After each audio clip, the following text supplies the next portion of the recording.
أَعَدَّ اللَّهُ لَهُمْ عَذَابًا شَدِيدًا.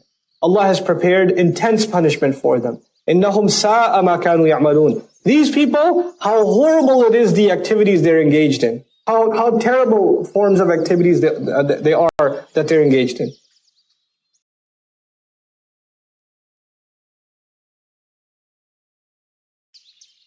اتَّخَذُوا أَيْمَانَهُمْ جُنَّةً. They've taken their oaths. What are their oaths? What is their yameen? La ilaha illallah. Ashhadu anna Muhammadan Rasulullah. Sallallahu alayhi wa sallam. That's their oath. Your shahada is like an oath. And you know, one of the benefits of shahada is al-muslimu man salima an-nas min lisanihi wa yadihi. Right? Another hadith, al-muslimun man salima al-muslimuna min lisanihi wa yadihi. The Muslim is someone who people and other Muslims are safe from his hands and his tongue. So if you're a Muslim, you're definitely safe from other Muslims. You can't get in trouble with them.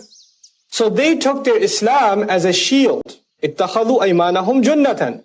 Junnah is a shield. They took their iman, their oath, as a shield, meaning now they can do whatever they can do, whatever covert activities to undermine Islam they can do. And if they get in trouble, they can say, hey, I'm Muslim, you can't hurt me.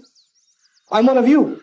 So they're using their Islam as a shield. فَصَدُّوا عَنْ سَبِيلِ اللَّهِ. Then, now that the shield is there, then they obstructed themselves and others from Allah's path. So their treacherous activities were being done under the shade of Islam.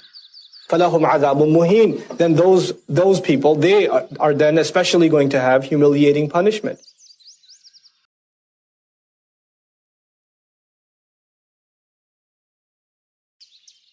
لَن تُغْنِيَ عَنْهُمْ أَمْوَالُهُمْ وَلَا أَوْلَادُهُمْ مِنَ اللَّهِ شَيْئًا.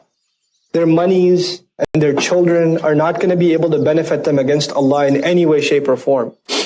أُولَٰئِكَ أَصْحَابُ النَّارِ هُمْ فِيهَا خَالِدُونَ. Those are the people of fire in which they are going to remain.